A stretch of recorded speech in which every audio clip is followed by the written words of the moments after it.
नमस्कार प्रिय विद्यार्थियों, मैं doctor Meenakshi Verma government senior secondary smart school Feelkhana Patiala में कार्यरत हूँ। बच्चों, इस कठिन घड़ी में ऑनलाइन माध्यमों से हम आपको गुणवत्तापरक शिक्षा प्रदान करने के लिए उपस्थित हैं और आज इसी कड़ी में मैं आपको आपकी ये 7वीं कक्षा की पुस्तक में से कहानी पढ़ाने जा रही हूँ। परमात्मा जो करता है अच्छा ही करता है। बच्चों, इस कहानी को पढ़ने से पहले मैं थोड़ा सा इसके बारे में चर्चा करना चाहूँगी। अगर मैं आपसे पूछूं कि परमात्मा ने आपको एक अद्भुत उपहार प्रदान किया है, वो क्या है?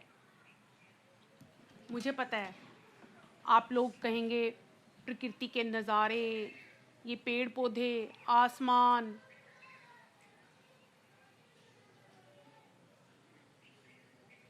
सूर्य, चांद,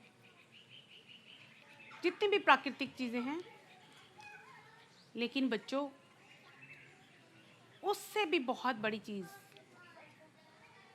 आपका जीवन, आपकी ज़िंदगी जो आपको परमात्मा ने प्रदान की है।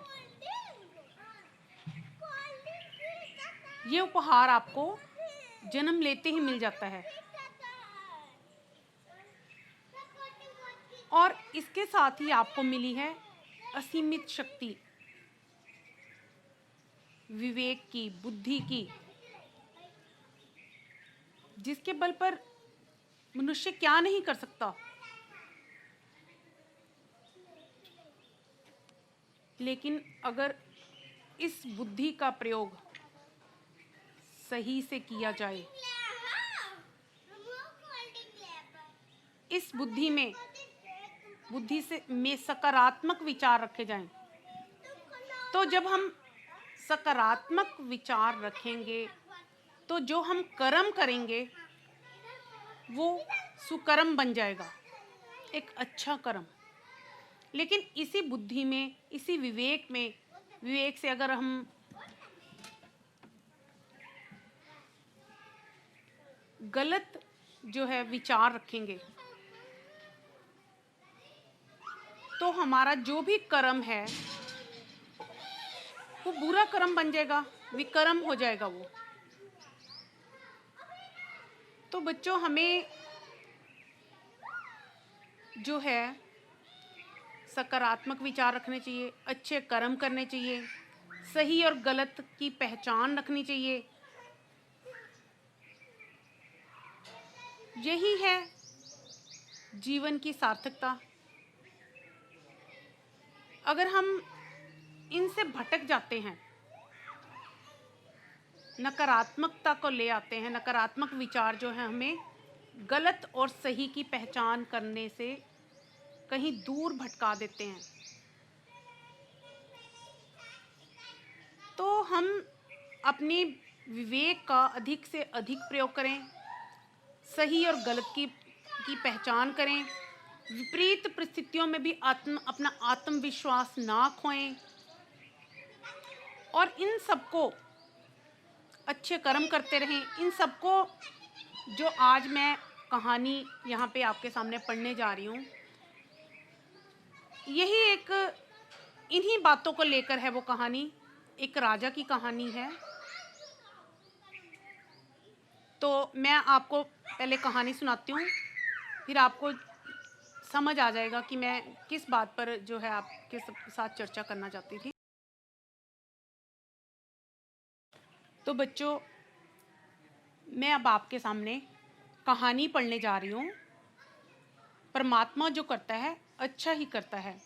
लेकिन बच्चों, अगर आपके पास पुस्तकें हैं तो आप भी पुस्तक जो है खोल लें और जहाँ जहाँ मैं पढ़ती हूँ उसे ध्यानपूर्वक उन शब्दों को देखते जाएं।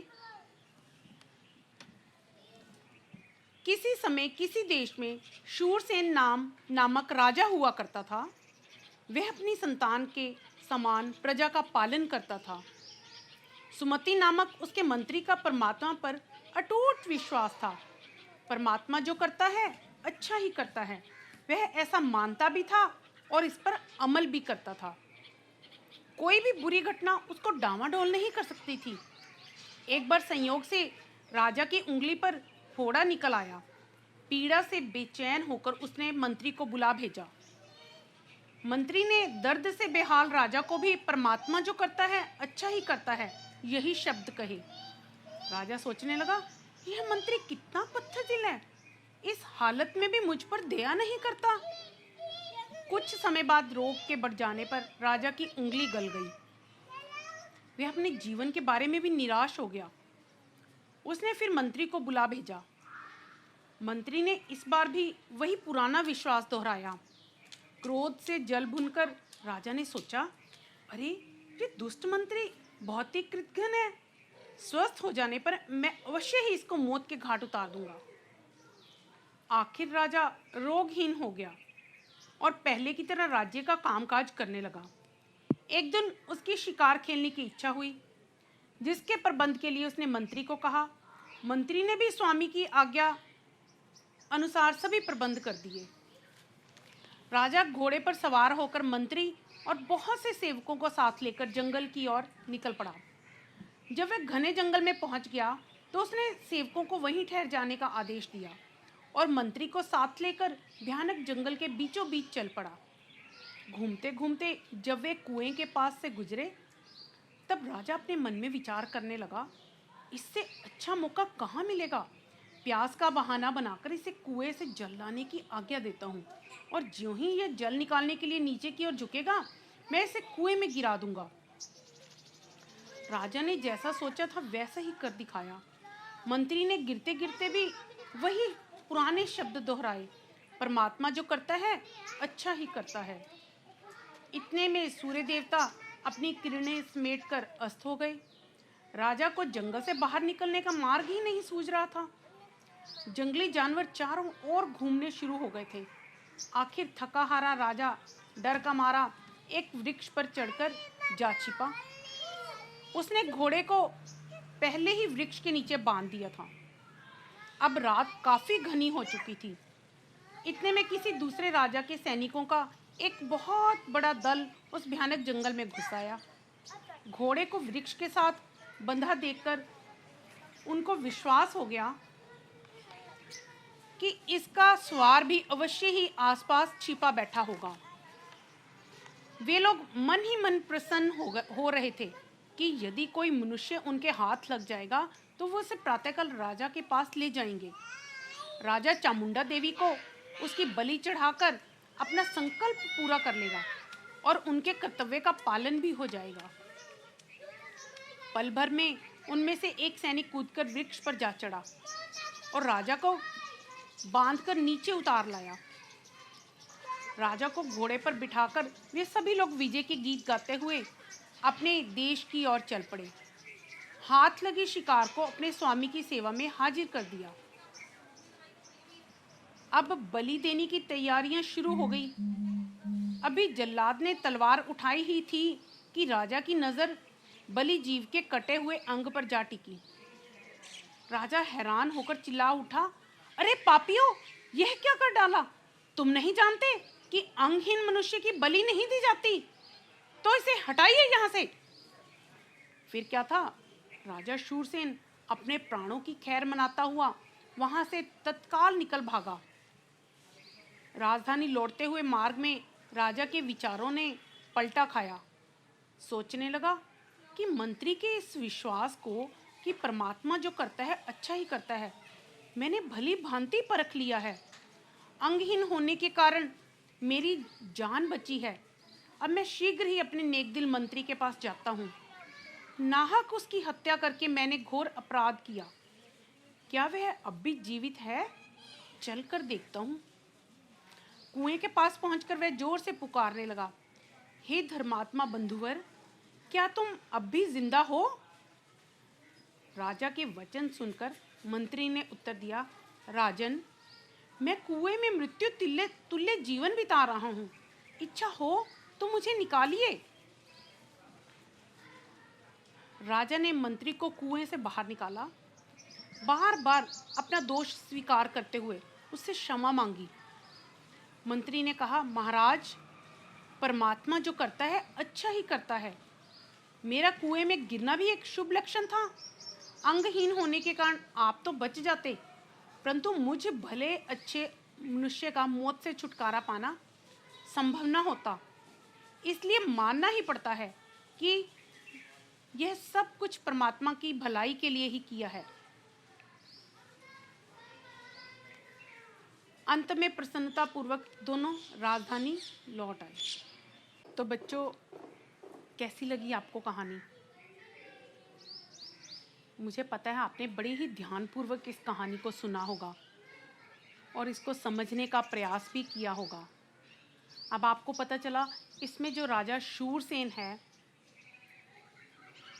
और मंत्री सुमति है, राजा की उंगली पर जब फोड़ा निकल आता है तो वो मंत्री को जब बुलाता है तो मंत्री कहते हैं कि परमात्मा जो करता है अच्छा ही करता है, और जब वो उसकी उंगली गल जाती है तब भी वो यही कहता है कि परमात्मा जो करता है अच्छा ही करता है। और जो सहानुभूति ना पाकर राजा को बहुत क्रोध आता है मंत्री पर। जब वो रोगहीन हो जाता है तो वो उस समय सोचता है कि मैं इसको अवश्य इसको सबक सिखाऊंगा। तो इस तरह एक बार वो जब वो ठीक हो जाता है, फिर जंगल में जाते हैं शिकार खेलने के लिए, राजा मंत्री को साथ लेकर जाता है। तो वो फिर उसे कुएं के पास से जब निकलते हैं तो वो उसे कुएं में धक्का दे देता है। पानी उससे कहते हैं कि पानी निकाल कर लाओ, प्यास का बहाना बनाकर। जो पानी निकालने लगता है तो उसे फिर धक्का दे देता है, लेकिन वो गिरते हुए फिर कहता है परमात्मा जो करता है अच्छा ही करता है। और खुद भी वो राजा बचता नहीं है, क्योंकि जंगल में जो है वो जंगली जानवर से बचने के लिए पेड़ के ऊपर चढ़ जाता है। तो दूसरे देश के राजा जो है उसे ढूंढ लेते हैं, उसका नीचे बंधा हुआ घोड़ा देखकर उसे पकड़ कर ले जाते हैं। और उस वहाँ के राजा ने किसी ऐसे व्यक्ति की बलि देनी होती है जो अंगहीन ना हो, लेकिन जब उसकी बलि दी जाने लगती है तो राजा चिल्ला उठता है कि इसे छोड़ो, ये तो अंगहीन है, इसकी बलि नहीं दी जा सकती। इस तरह राजा जो है बच जाता है, वो वापस आता है और फिर वो सोचता है कि अरे मैंने तो ये गलत काम कर दिया, मंत्री सही कह रहा था। और फिर वो वहाँ जब कुएं के पास आकर आवाज़ लगाता है तो मंत्री को कहता है कि आप जिंदा हो? तो वो कहता है कि हाँ, मैं मृत्यु तुल्य जीवन बिता रहा हूँ। तो उसे बाहर निकालता है और फिर वो कहता है कि परमात्मा जो करता है अच्छा ही करता है। अगर आप उस दिन मैं तो अगर दूसरे सैनिक पकड़ने के लिए आते तो मैं तो पकड़ा जाता और आप बच जाते, और इसलिए परमात्मा जो करता है अच्छा ही करता है। और फिर इस तरह वो राजधानी लौट आते हैं। बच्चों, इस कहानी से आपको क्या समझ आया? मंत्री जो है वो अपना कर्तव्य निभा रहा था। उसने हर पल राजा के साथ अपना कर्तव्य निभाया, कभी भी उसका साथ नहीं छोड़ा, क्योंकि वो कर्मशील था, सकारात्मक विचारों से परिपूर्ण था। लेकिन जो राजा था उसके विचार सकारात्मक नहीं थे, नकारात्मक विचार थे। क्योंकि वो अपनी अगर उसके साथ मंत्री ने सहानुभूति नहीं जताई थी, अगर उसके साथ, तो उसको ऐसा उसने उसका नकारात्मक विचारों ने उस पर इतना ज़्यादा हावी हो गए कि उसने यहाँ तक सोच लिया कि मैं इस मंत्री को जो है कुएं में धक्का दे दूंगा, और उसने उसे कुएं में धक्का भी दे दिया। तो जो राजा होता है या कोई भी व्यक्ति हो, तो उसमें जो अपनी प्रशंसा सुनकर बहुत खुश हो जाना और अपनी प्रशंसा ना सुनकर, अपनी सहानुभूति ना सुनने पर उसके साथ किसी के साथ घृणा, नफरत, द्वेष की भावना रखना, ये बहुत ही गलत है। व्यक्ति को जो है सुख और दुख की स्थितियों में जो है समान भाव रखने चाहिए और इतना विचलित नहीं होना चाहिए। विपरीत परिस्थितियों में भी अपने आप को जो है उसको अपना आपा नहीं खोना चाहिए। और इस तरह ये सब बताया कि जो अगर हम बुद्धि से, विवेक से अपने चिंतन का प्रयोग करते हैं तो ये एक तरह से हमारे जीवन का एक बहुत बड़ा, हम अपने जीवन के महायज्ञ में एक तरह से आहुति डालते हैं। और हमारा जो है जीवन जो है सुखमय तभी बन सकता है सभी का, अगर हम एक उस मंत्री की तरह जो है अपने जीवन को बनाएं और कर्मशील बनाएं और हर स्थिति का कैसे सामना करना चाहिए, स्थितियों का, परिस्थितियों का हमारे, क्योंकि जीवन जो है बड़ा ही संघर्षपूर्ण है। इस जीवन में हर समय आपको किसी व्यक्ति से, किसी वस्तु से, किसी स्थिति से, किसी परिस्थिति से संघर्ष करना ही पड़ता है। उस संघर्षपूर्ण स्थितियों से जो व्यक्ति जो है उनका सही से उनका सामना कर लेता है, तो वो एक तरह से जीत जाता है। जो व्यक्ति उन परिस्थितियों का, उन स्थितियों का सामना नहीं कर पाता, उनके सामने घुटने टेकने पड़ते हैं उसको, वो एक तरह से हार जाता है। और ये ज़िंदगी बड़ी ही चुनौतीपूर्ण है। हर प्रकार की चुनौती का सामना करते हुए जो है, जो व्यक्ति इन चुनौतियों का सामना कर लेता है, तो वो अगले दिन के लिए फिर नई चुनौती का सामना करने के लिए तैयार हो जाता है। उसे उससे उसके जीवन में किसी तरह की कोई भी कठिनाई नहीं आती।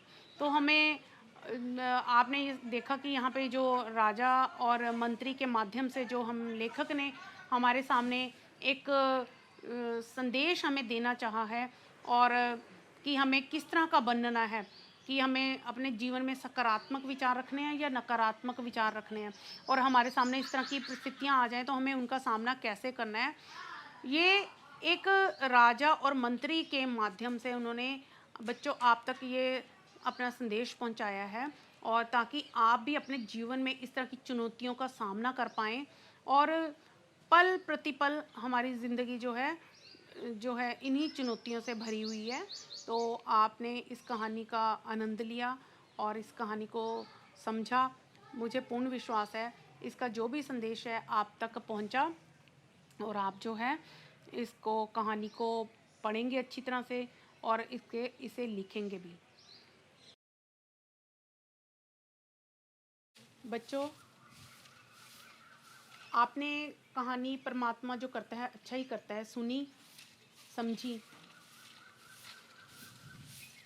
अब हम इस कहानी का अभ्यास करने जा रहे हैं, लेकिन इस अभ्यास के लिए आपके हाथ में पुस्तक भी होनी चाहिए और एक कॉपी भी होनी चाहिए, ताकि आप इसमें कुछ आपको कठिन लगता है या अगर आप कुछ नोट करना चाहते हैं तो वो कर सकें। इस अभ्यास में सबसे पहले गुरुमुखी और देवनागरी लिपि जो हैं वो शब्द दिए गए हैं। बच्चों, इन शब्दों को आपने अच्छी तरह से पढ़ना है और समझना है, और इनका लिखने का जो अंतर है वो देखना है। पहला शब्द है शूरसेन, हिंदी में भी शूरसेन, संतान, संतान, परमात्मा, परमात्मा, पत्थर, पत्थर, जलाद, जल्लाद, विश्वास, विश्वास, घटना, घटना, आज्ञा, आज्ञा, मंत्री, मंत्री, अंगहीन, अंगहीन। अब आपने इन शब्दों को अच्छी तरह से ध्यान से पढ़ना है, देखना है, समझना है और लिखना है। अब दूसरे नंबर पे जो पंजाबी और हिंदी शब्द दिए गए हैं, इनका आप अंतर देखिए किस प्रकार के से पंजाबी और हिंदी शब्दों का अंतर है। जैसे कि पंजाबी में निरोग, उसको हम हिंदी में निरोग भी कह सकते हैं और रोगहीन भी कह सकते हैं। कृतघन, कृतघन, एवें, नाहक, खूह, कुआं, छुपना, अस्त, दरखत, वृक्ष, बलि दा बकरा, बलि जीव, मौत बराबर, मृत्यु तुल्य, भरा वर्गा, बंधुवर, हिमा, क्षमा। बच्चों, अब हम आगे जो है प्रश्न उत्तर करने जा रहे हैं, जिनका उत्तर आपने 1-2 वाक्यों में देना है। पहला प्रश्न है, सुमति कौन था? आप सबको पता है, कहानी पढ़ी आपने, समझी है। सुमति राजा शूरसेन का मंत्री था। सुमति किस बात पर विश्वास करता था? सुमति परमात्मा पर विश्वास करता था। वह कहता था कि परमात्मा जो करता है अच्छा ही करता है। राजा शूरसेन शिकार खेलने कहाँ गया? राजा शूरसेन घोड़े पर सवार होकर शिकार खेलने जंगल में गया। राजा ने मंत्री से बदला लेने का क्या उपाय सोचा? राजा ने मंत्री से बदला लेने का उपाय सोचा कि मैं इसे प्यास के बहाने कुएं से पानी लाने के लिए भेजूंगा, और ये जब कुएं से पानी निकालने लगेगा तो मैं इसे कुएं में धक्का दे दूंगा। राजा ने अपना घोड़ा कहाँ बांधा? राजा ने अपना घोड़ा पेड़ के साथ बांधा। घोड़े को वृक्ष के साथ बंधा देखकर सैनिकों ने क्या सोचा? घोड़े को वृक्ष के साथ बंधा देखकर सैनिकों ने सोचा कि इसका सवार भी कहीं आसपास ही होगा। सैनिक राजा शूरसेन को क्यों पकड़ना चाहते थे? सैनिक राजा शूरसेन को इसलिए पकड़ना चाहते थे क्योंकि उनके राजा ने किसी व्यक्ति की बलि देनी थी जो अंगहीन ना हो। राजा के प्राण कैसे बचे? राजा के प्राण अंगहीन होने के कारण ही बचे। राजा ने मंत्री को कुएं से कब निकाला? राजा ने मंत्री को कुएं से राजधानी लौटते हुए निकाला। जब वह अंगहीन होने के कारण उसे छोड़ दिया गया था, तो जब वह राजधानी वापस लौट रहा था तो उसने मंत्री को कुएं से बाहर निकाला। राजा ने किससे क्षमा मांगी और क्यों? राजा ने क्षमा किसे मांगी? मंत्री से, सुमति मंत्री से मांगी, क्योंकि वह उसकी बात पर विश्वास नहीं करता था। मंत्री कहा करता था कि परमात्मा जो करता है अच्छा ही करता है, और आज उसी कटी हुई उंगली के कारण, जिसके कारण उसने मंत्री को दंड दिया था, और उसी कटी हुई उंगली के कारण आज उसके प्राणों की रक्षा हुई थी, इसलिए राजा ने मंत्री से क्षमा मांगी। राजा अपने जीवन से निराश क्यों हो गया था? बच्चों, अब आप यहाँ पर बताओगे थोड़ा सा कि राजा जो है वो एक प्रतापी राजा था, बहुत अच्छा उसका राज्य चल रहा था, लेकिन एक बार उसकी उंगली पे जो है फोड़ा निकल आया, तो उसने अपने मंत्री को बुलाया और अपना दर्द में कराहते हुए उसे बताया, क्योंकि वो असहनीय पीड़ा को झेल रहा था। लेकिन उसके मंत्री ने फिर वही बात दोहराई कि परमात्मा जो करता है अच्छा ही करता है। तो राजा जो है उससे बहुत निराश हो गया कि वो उम्मीद नहीं करता था कि मेरा मंत्री उसको सहानुभूति, वो सोच रहा था कि ये मुझसे सहानुभूति जताएगा, लेकिन मंत्री ने जब ऐसा कहा और बाद में उसकी उंगली जो है गल भी गई, तो इस तरह से राजा जो है वो बहुत ज़्यादा निराश हो गया। कुएं के पास से गुजरते हुए राजा ने क्या सोचा? कुएं के पास से गुजरते हुए राजा ने सोचा कि मैं इस कुएं में प्यास का बहाना बनाकर मंत्री को धक्का दे दूंगा, क्योंकि उसने उसके दर्द में उसको सहानुभूति नहीं जताई थी, उसका साथ नहीं दिया था, बल्कि उसने ये कहा था कि परमात्मा जो करता है अच्छा ही करता है। और राजा उसकी बात से बहुत नाराज़ था, और उसने सोचा कुएं के पास से गुजरते हुए कि मैं इसे ज़रूर इसमें धक्का दे दूंगा। राजा की बलि क्यों नहीं दी जा सकती थी? राजा की बलि इसलिए नहीं दी जा सकती थी क्योंकि वो अंगहीन था। उसकी उंगली कटी हुई होने के कारण जो है ऐसे व्यक्ति की बलि नहीं दी जा सकती थी जो कहीं से भी वो उसका अंग कोई कटा हो। मुझ भले अच्छे मनुष्य का मौत से छुटकारा पाना संभव ना होता। मंत्री के इस कथन को स्पष्ट करें। जब राजा और मंत्री वापस राजधानी लौट रहे थे, तो राजा ने अपनी घटना मंत्री को बताई। तो मंत्री ने उस समय कहा कि मेरा कुएं में गिरना भी एक शुभ लक्षण था, क्योंकि अंगहीन होने के कारण आप तो बच जाते, परंतु मुझे भले अच्छे मनुष्य का मौत से छुटकारा पाना संभव ना होता। यानी कि उसकी बलि जो है जरूर दी जाती उस समय। इस कहानी से आपको क्या शिक्षा मिलती है? इस कहानी से बच्चों आपने पूरी कहानी पढ़ी, आपने समझी, और अब आपको पता चल ही गया होगा कि परमात्मा जो भी करता है वो अच्छा ही करता है, हमारे लिए ही करता है। हम कुछ समय के लिए जो है उदास हो जाते हैं, निराश हो जाते हैं, हताश हो जाते हैं कि हमारी ज़िंदगी में परमात्मा ने ये अच्छा नहीं किया, और हम हमेशा चाहते हैं कि हमारी ज़िंदगी में सब कुछ अच्छा ही होता रहे।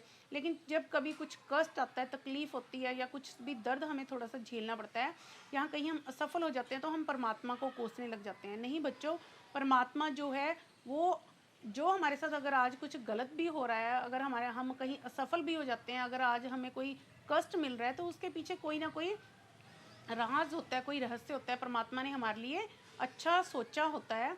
ऐसा कभी भी नहीं सोचना कि परमात्मा जो भी करता है वो हमेशा ऐसा ही सोचना कि परमात्मा जो करता है वो अच्छा ही करता है, हमारी भलाई के लिए ही करता है, उसने आगे हमारे लिए कुछ अच्छा सोचा होता है। तो ये इस कहानी से हमें ये शिक्षा मिलती है कि परमात्मा जो भी करता है अच्छा ही करता है। बच्चों, इस अब यहाँ पे कुछ घटनाएं दी गई हैं, इनको आपने क्रम से करना है। तो आप इन घटनाओं को क्रम से खुद ही पढ़ के आप ये करेंगे। अब आगे हैं कि किसने कहा, किससे कहा। अरे पापियों, यह क्या कर डाला? तुम नहीं जानते कि अंगहीन मनुष्य की बलि नहीं दी जा सकती? ये शब्द किसने कहे? ये शब्द बलि देने वाले राजा ने कहे। और किससे कहे? उसने अपने सैनिकों से कहे।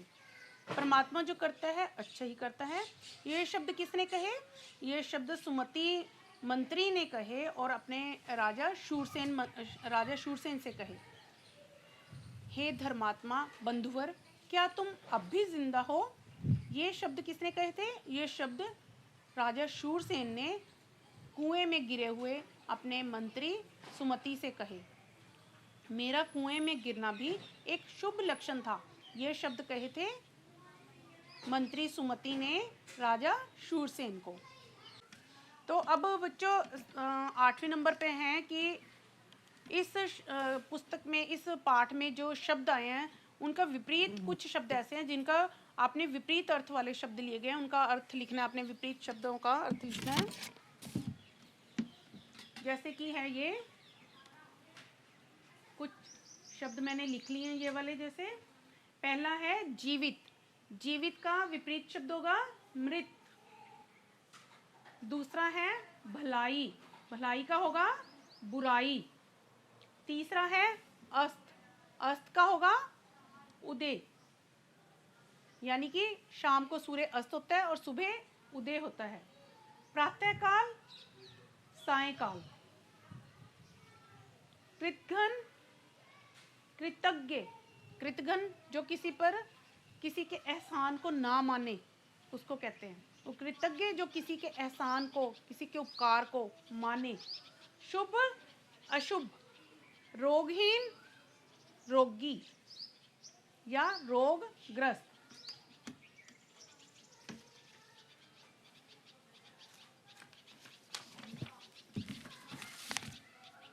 अगला है दोष, गुण। स्वामी, सेवक। इच्छा, अनिच्छा।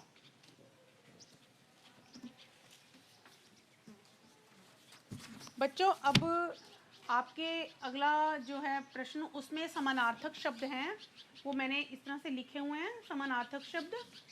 जैसा पहला शब्द है राजा, उसका समानार्थक, समानार्थक शब्दों को आप यहाँ पे पर्यायवाची शब्द भी कह देते हैं कि जो समान अर्थ रखते हैं, एक जैसे नाम वाले। जैसे राजा को हम नरेश कहते हैं, भूपति कहते हैं, इसके बहुत सारे, नरेश, नरपति, भूपति, नृप। परमात्मा, प्रभु, ईश्वर। मैंने यहाँ पे दो दो लिखे हैं, आप और भी लिख सकते हो यहाँ पे। परमात्मा का प्रभु, ईश्वर, ईश।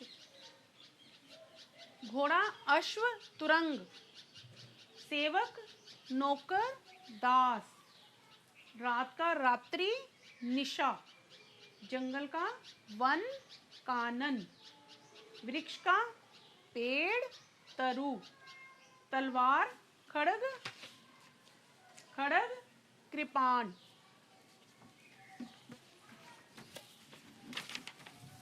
बच्चों, अगला प्रश्न जो है नए शब्द बनाना है। जैसे कि ये दो शब्द दिए गए हैं, इनमें प्लस का निशान है।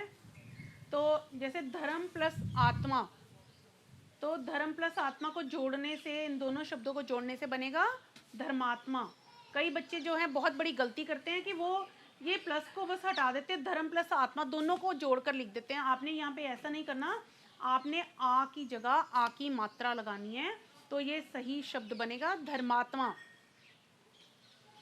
परम प्लस आत्मा, परमात्मा। भला प्लस आई, भलाई। अच्छा प्लस आई, अच्छाई।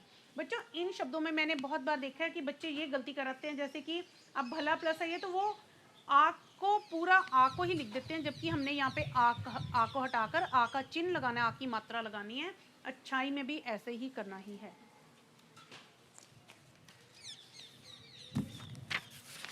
बच्चों अगला शब्द है, अगला प्रश्न जो है उसमें है आपने शब्दों का शुद्ध रूप देना है, कि यहाँ पे जो है गलत लिखे हुए हैं शब्द, आपने उनको शुद्ध रूप, अशुद्ध दिए गए आपने उनको शुद्ध करना है। और पहला शब्द है कृतघ्न।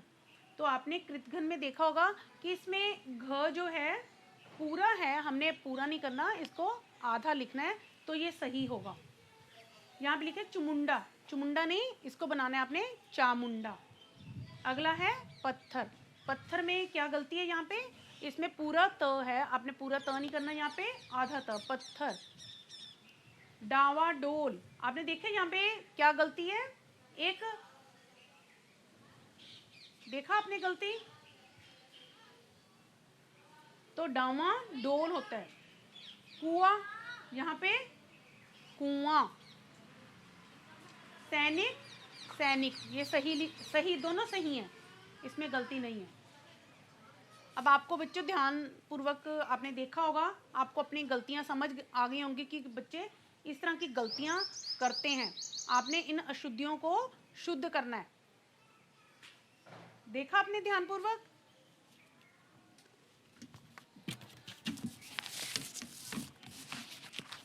तो बच्चों आप जो भी मैं आपको यहाँ समझा रही हूँ, मुझे पूर्ण आशा है कि आप उसे समझ रहे होंगे।